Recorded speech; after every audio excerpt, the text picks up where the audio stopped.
Howdy, kids. Mr. Bruce here. We've been reading this week from the book of the 5-minute stories on Pixar and Disney, and today is A Bug's Life.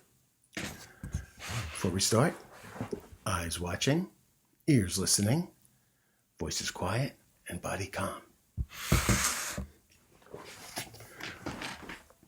This is The Search for the Perfect Gift.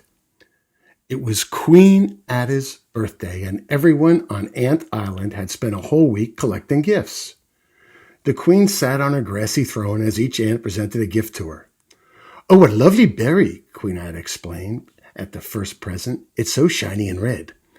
"I picked the biggest one I could find," an ant explained. Other ants brought pine cones, seeds, grain, and more treats. There was one ant, however, who didn't have a gift yet, and his name was Flick. He was clumsy but brilliant. He had a big crush on Queen Ada. He told Princess Dot, Ada's sister, about his present problem, and she said, "It can't just be any gift. It has to be the perfect gift," Flick explained. Dot told him, "Ada will love whatever you give her." Flick shook his head. "Ada's the queen now, so whatever I give her is not going to be worthy of royalty." "I'm sure we will think of something if we work together," Dot suggested. Flick smiled. "That would be great, Dot. Thank you so much." So the two friends set out to look for the perfect gift. They looked high, they looked low, they looked under leaves and over toadstools. Suddenly, Dot cried out in excitement, "Look, I found the 4-leaf clover!" They looked at it more closely. It was only 3-leaf clover. "I'm sorry, Flick," said Dot. "Oh, don't worry about it," Flick said with a smile. "We'll find something." But something found them first. A hungry frog poked his head through the grass. "Look out!"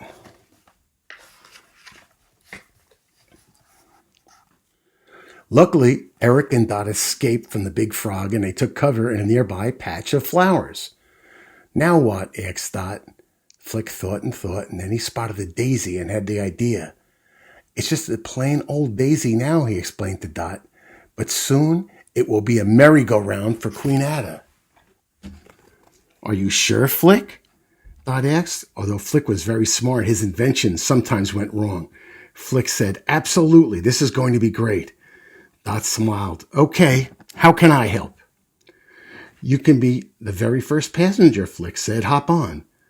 But the ants soon realized that the daisy spun way too fast. "Whoops!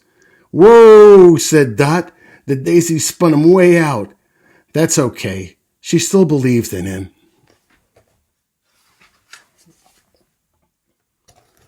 Within a few minutes, Flick had a brand new idea. He said maybe Ada could use a nice, cool breeze. He placed a strong piece of grass around the daisy's stem and used the flower as a giant fan. "Get ready to chill out, Dot." Dot sat down and said, "Okay." Poor Dot. The wind from the daisy spinner sent the little ant high up into the air.